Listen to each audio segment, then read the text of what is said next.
Hey everyone, Rich Gasaway here. You know, you can now watch the SA Matters radio show on YouTube. Of course, if you're already on YouTube watching this, you know this already. So you can listen to it on your favorite listening device, or you can watch the episodes now on YouTube. I'd like to take a moment to briefly mention the live virtual training. If you want to get all your members trained on situational awareness and high-risk decision making, I'll come to your department live via the internet. It's the easiest and most affordable way to train your members on situational awareness and high-risk decision making.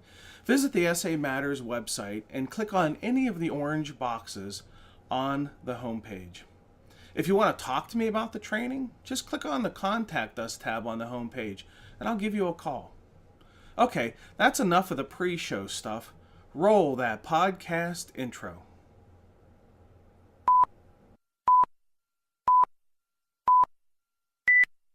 Today's episode is sponsored by Midwest Fire. For more than 20 years, Midwest Fire has been manufacturing high-quality tankers, tanker pumpers, and fire rescue vehicles in the United States and Canada.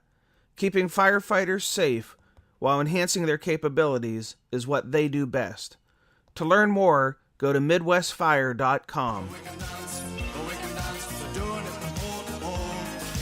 This is Fire Chief William Ball from the Williamsport Fire and EMS, and you're listening to SA Matters Radio with Dr. Richard Gasaway. The SA Matters mission is simple. They want to help us see the bad things coming in time to avoid bad outcomes.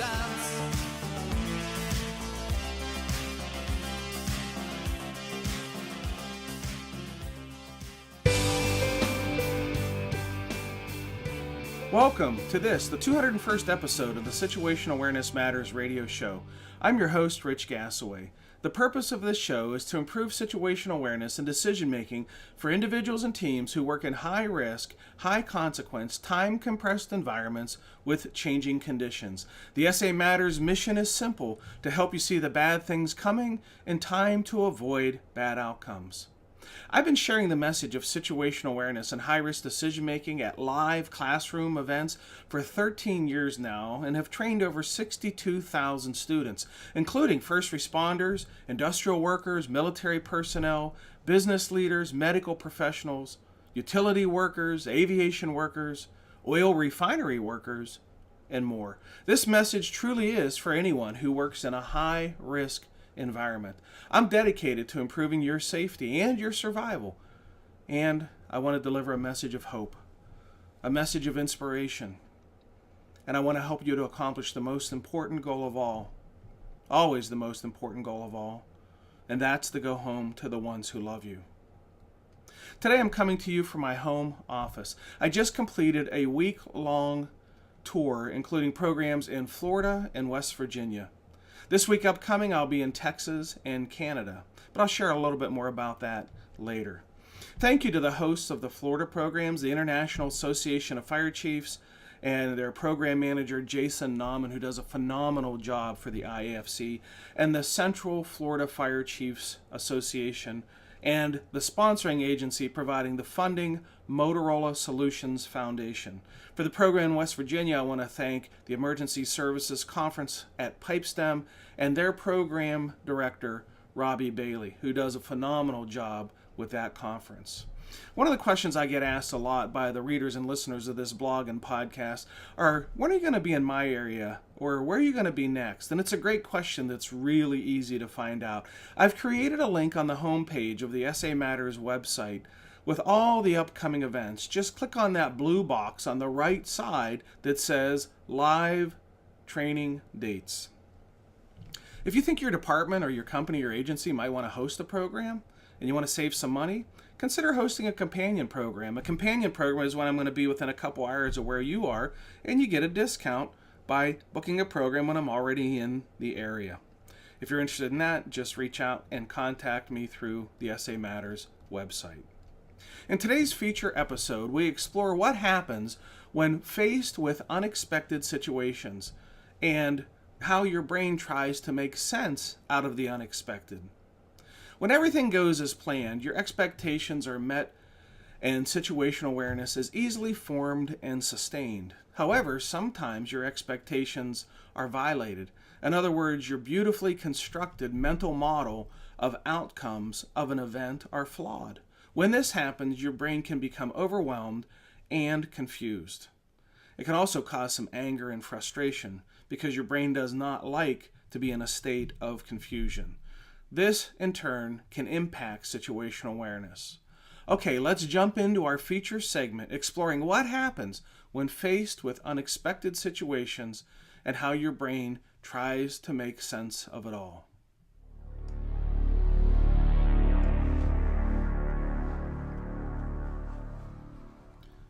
One of the foundational skills in the development of situational awareness comes with being able to accurately make predictions of future events.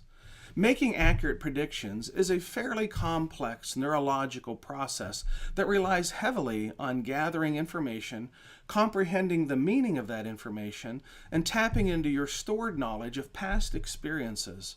Trusting your intuition and using your imagination to run mental models to anticipate outcomes.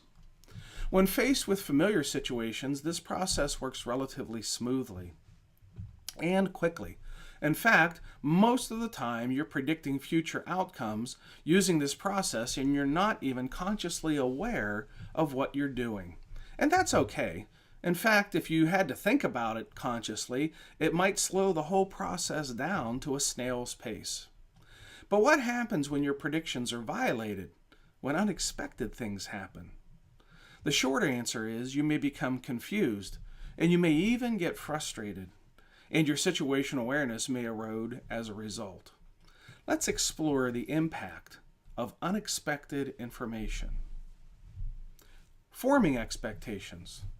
The process of forming expectations begins with gathering information, facts, and data about what's happening in the environment around you.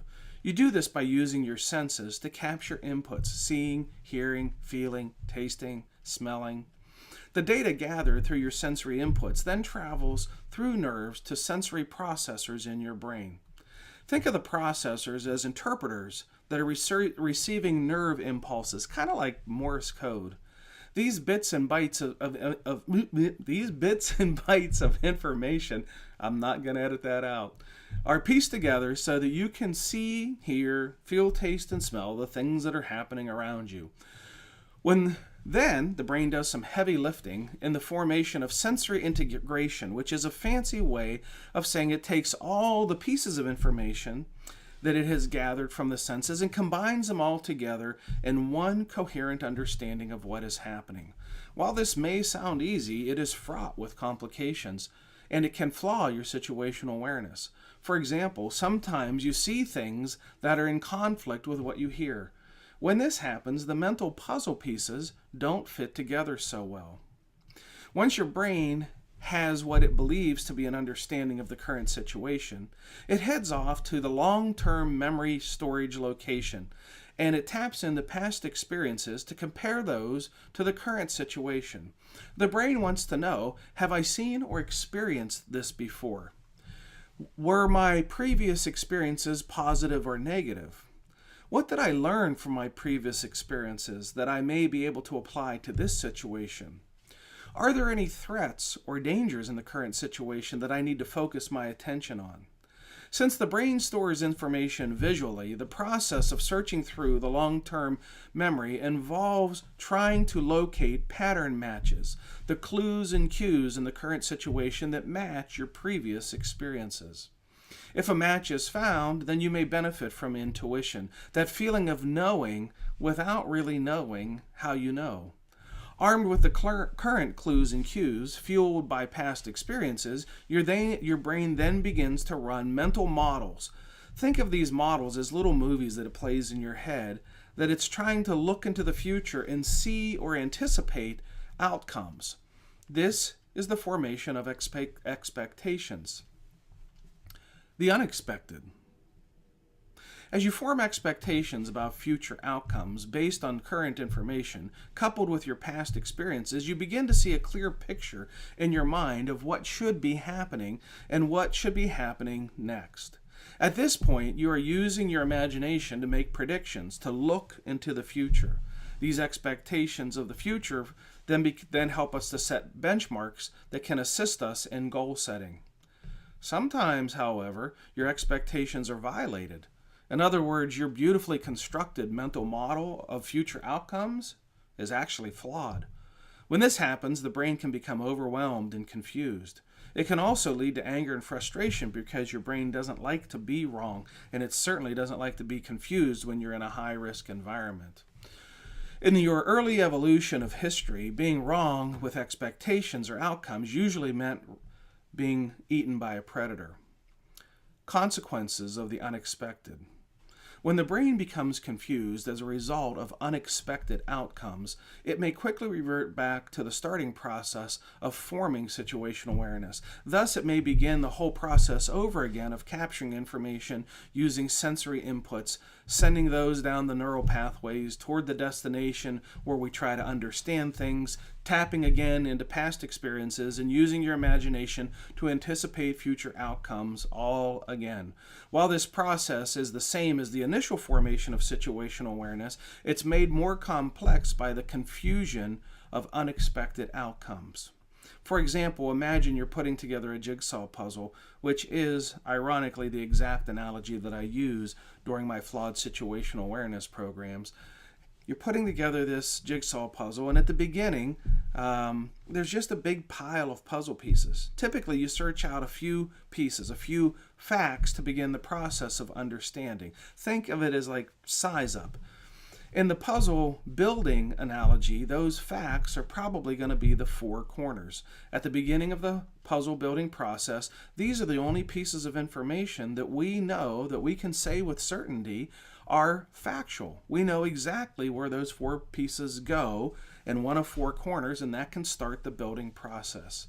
As you begin to put the pieces of the puzzle together, it starts to become clear what the puzzle theme is, like it's a meadow with trees and flowers in the foreground, or it's a beautiful mountain in the background. You're starting to figure it out.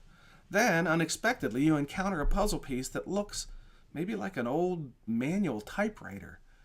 And your initial thought is, someone accidentally put a puzzle piece in the wrong box. This denial of the piece can happen in real life when unexpected information suddenly appears. It may be dismissed as coincidence or as an anomaly. It is quite easy for the brain to do this, especially when you're operating under stress and time compression, because there simply may not be enough time to figure out what that anomaly or that odd piece is. So your brain dismisses it or filters it out as unexpected information. The brain can also become confused as a result of the unexpected information. This confusion slows down the process of capturing and processing the meaning of incoming information. In other words, your ability to make sense out of the current clues and cues may be impacted because some of your brain's thinking power is being consumed with trying to bring order to the confusion. You may encounter unexpected information at any time. In the teachings of mindfulness, decision makers are taught to expect the unexpected. This seems to be a circular phrase and an impossible task. For if you expect the unexpected, then arguably it's no longer unexpected, right?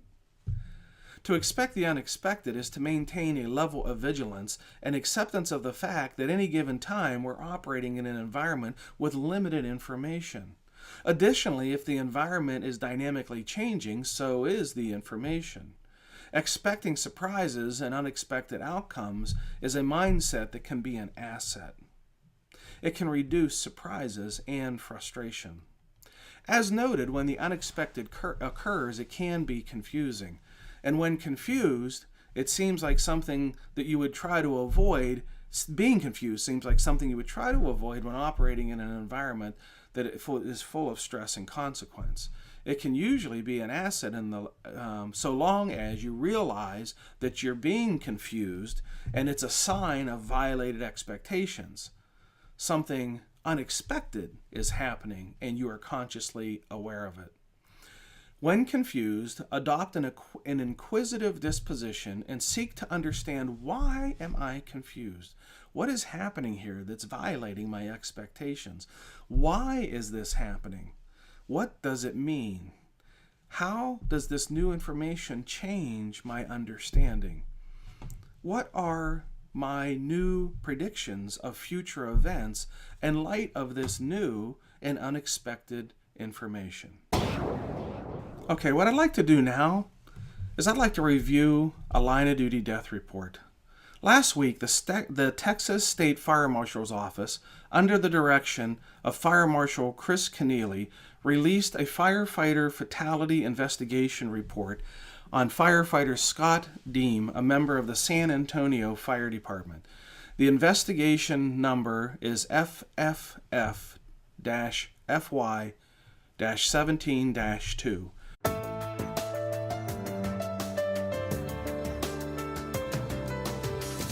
I would like to read for you one page out of this 102-page report, and I'll put a link to the entire report in the show notes of this episode on the SA Matters website.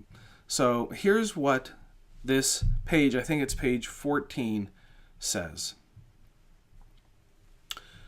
Fire and emergency service organizations should concentrate on implementing and demonstrating an effective and measurable model to improve situational awareness of all responders, along with the command and control of all incidents. One way to encourage this change is for emergency service organizations to draw a risk management approach that obtains input from firefighters and involves a cyclical process of identifying operations or activities that pose high risk for injuries, redesigning operational procedures to reduce risk, implementing these changes, and evaluating their impact.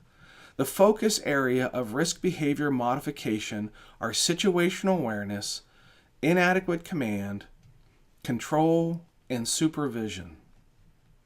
There is considerable room for discussion in defining the boundary limits for acceptable and unacceptable risk in relation to potentially survivable or non-survivable conditions, and increased situational awareness aids in establishing these limits. Situational awareness is defined as the perception of the elements in the environment within a volume of space and time, the comprehension of their meaning, and the projection of their status into the near future. And that is attributed to Dr. Micah Ensley in 1988. What I would teach in my classes is that it is a three-part process of perception, understanding, and predicting future outcomes. If you've taken my class, that should ring similar to Dr. Ensley's work as well. The study of decision-making with its many subsets, including situational awareness, is at its core the study of human factors and human error. It is the study of complex interactions of human behavior and the consequences of these actions. One area of scholarly agreement is the understanding of the complex interaction between human causal factors as always likely to see changes. There's a typo there, although it is imperfect. Issues such as complacency or loss of situational awareness are a better and more accurate description of events than labeling an accident as human error. They appear to give a reason behind the behavior. In high-risk occupations that have already failed to predict complex situations, it's nearly impossible to completely engineer all the safety mechanisms. Thus, human decision-making must be studied and well understood. Situational awareness becomes a key factor in cases where it is not known whether a building is occupied or unoccupied, and whether the occupants are still alive or already deceased. Should firefighters risk their lives in search of potential occupants under extreme conditions when there is no clear indication that the building is occupied, or where the conditions suggest that there is it's extremely unlikely that anyone could survive. Again, that's from the Texas State Fire Marshal's office. The challenges of situational awareness are real.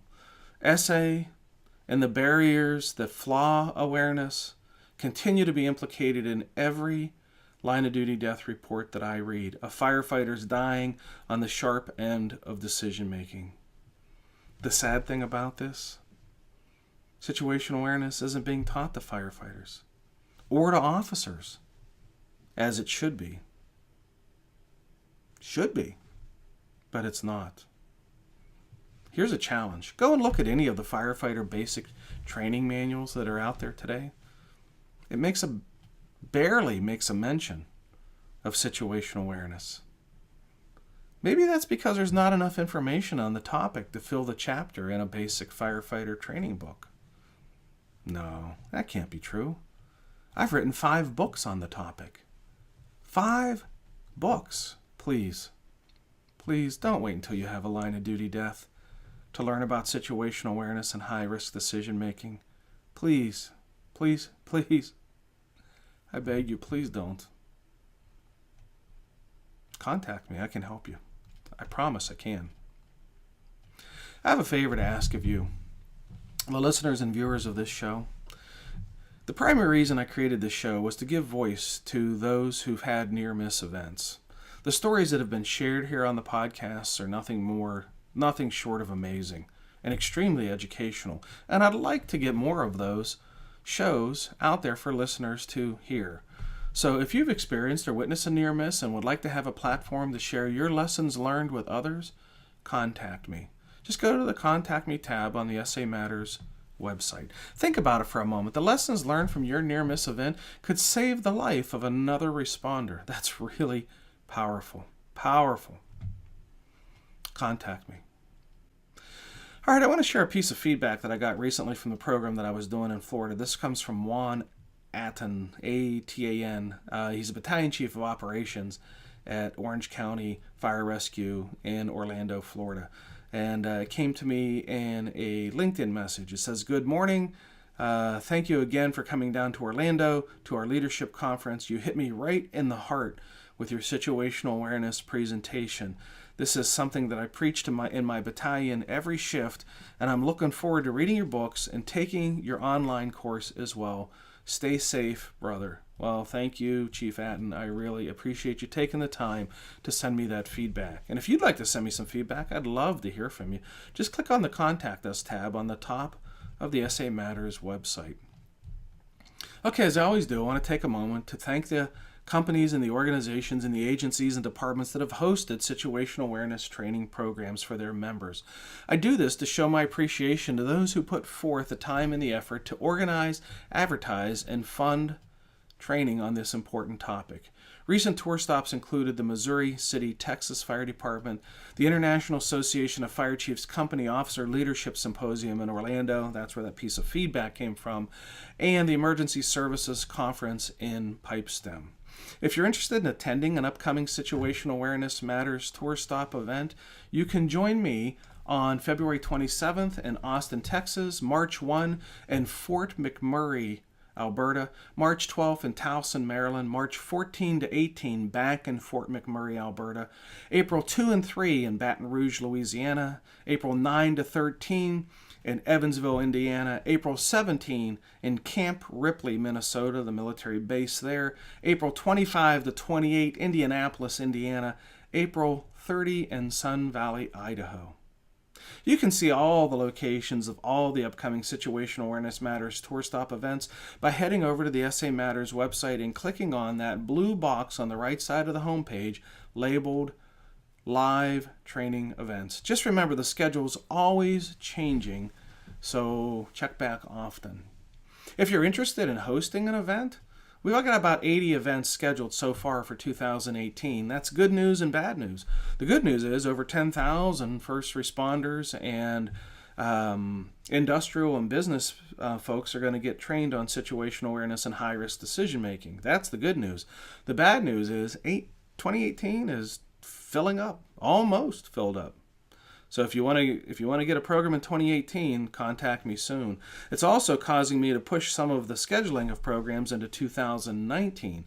So if you're interested in getting a program in 2019, now is also the time to reach out to me. So if you think your department or your company or your agency or association or county association, regional conference, state or federal conference is interested in hosting a program, just click on that Contact Me tab on the right side of the homepage. I have great staff that'll get that set up for you. And they'll make it easy, I promise. The last time I delivered programs in southwest Minnesota, I stopped by and visited the sponsor of this show, Midwest Fire.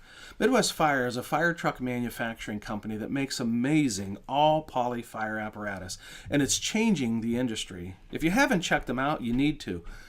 Go to nbsp.com. Anyhow, while I was there, I got a chance to sit down and talk to some of their employees about what separates Midwest Fire from their competitors. Here I got a chance to ask account executive Dalton Lingbeck about the all-poly design of the Midwest Fire trucks. Let's listen in. Okay, Dalton, I see in the advertisements that one of the things that differentiates Midwest Fire from their competitors is this all-poly design. So what does that mean, all poly? Yeah, describe that for me. Yeah, well, poly is actually pretty common in the industry. Poly tanks are seen inside bodies all over. Manufacturers do them all the time. They've started around the 80s, I believe. But all poly means that our tank and body is all poly integrated. It's one big superstructure. You're not sliding a tank inside of a body. You're not sliding a tank anywhere. It's actually one big built body that we do, and it's made of 3/4-inch copolymer. It's extremely durable, and it's industrial grade, and it's the kind of poly you can beat the crap out of.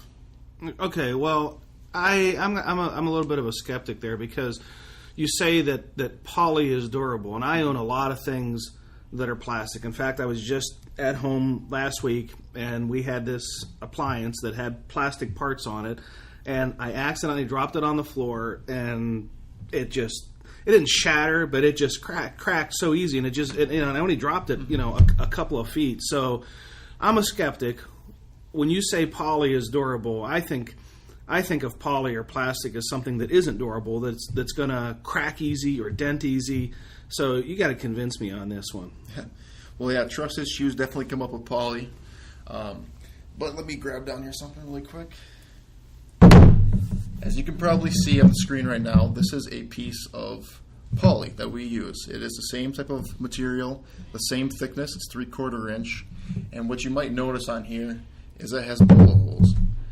So basically, if you trust a bulletproof vest to take bullet holes, when they first tested it, they wanted to shoot holes through it and see if it worked. And you couldn't shoot holes through it. So what do? We did the same exact thing. We wanted to shoot holes in the theory that poly wasn't durable and poly wasn't reliable. And we tried to shoot holes through it, but as you can see right here, the bullets actually could not go through. And there's actually a bullet stuck in the bottom of this one because it wouldn't get all the way through. Now, truth be told, there was one weapon that did go through this piece of poly, and it was a 30-06 high caliber rifle. It did go through, but that's a 30-06 high caliber rifle. So it was a 45 caliber on the other side? Yep.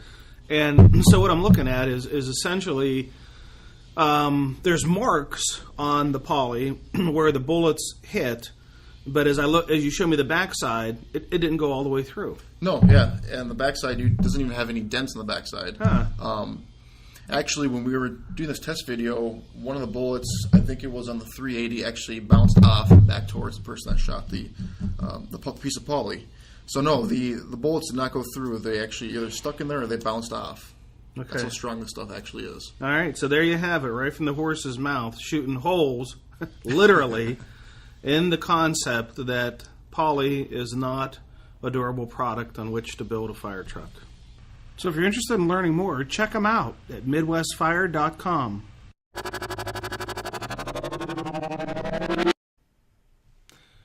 Thank you, Midwest Fire President Sarah Atchison, and all your staff for your amazing commitment to improving the safety of first responders. I really appreciate your support of the SA Matters mission. Hey, if you want to get connected with me and others in the SA Matters community of learners, here's how you can get involved. There are over 50,000 people connected with me through the newsletter, through the Facebook page, the Twitter feed, and LinkedIn. Sharing ideas about how to improve situational awareness and how to make better decisions, how to be critical thinkers and resilient problem solvers. So let's start with the newsletter. The newsletter is completely free.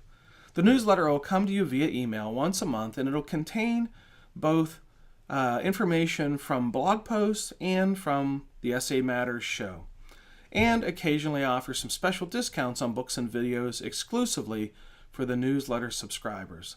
The newsletter truly is the best way for us to stay in touch with each other. Now, there's two ways you can subscribe to the newsletter. First, if you have a smartphone, you can text 22828 and then in the subject line put SA Matters, all one word, SA Matters, to 22828. Be sure to watch your spell checker because sometimes it wants to change the word SA Matters to something else.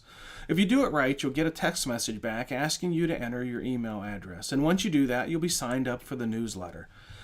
Now, I know that some of you don't have a smartphone and you can't do the texting thing. So here's another way you can do that, is just swing by the SA Matters website and click on the red box on the right side of the home page that says free membership. If you want to get connected with me on Twitter, just follow @RichGasaway on Twitter. If you want to get connected with me on LinkedIn, just search for Rich Gasaway on LinkedIn. If you want to watch my videos, including this show, you can subscribe to the SA Matters TV, all one word, SA Matters TV, YouTube channel. If you want to get connected with me on Facebook, you can like the SA Matters page on Facebook. Okay, finally, the SA Matters show and the SA Matters TV show have enjoyed over 700,000 downloads and views. And this show is the single longest running and fastest growing safety-focused show on the internet. If you know of a company that might want to advertise their product or services on this show, have them contact me through the SA Matters website Contact Me link. Well, that's it. Episode 201 is complete. Thank you to our awesome podcast sponsor, Midwest Fire. Thank you to all those companies and agencies and organizations that have hosted Situational Awareness Matters training events. Thank you to all those that have hosted the live virtual training events. Thank you to the more than 1,500 students and graduates of the SA Matters Online Academy. But most importantly, thank you, the listeners and viewers of this show, for taking some of your valuable time to spend with me. I really appreciate your support of the SA Matters mission. Be safe out there, and may the peace of the Lord and strong situational awareness be with you always. You've been listening to the Situational Awareness Matters radio show with Dr. Richard B. Gasaway. If you are interested in learning more about situational awareness, human factors, and decision-making under stress, visit samatters.com. If you are interested in booking Dr. Gasaway for an upcoming event, visit his personal website at richgasaway.com.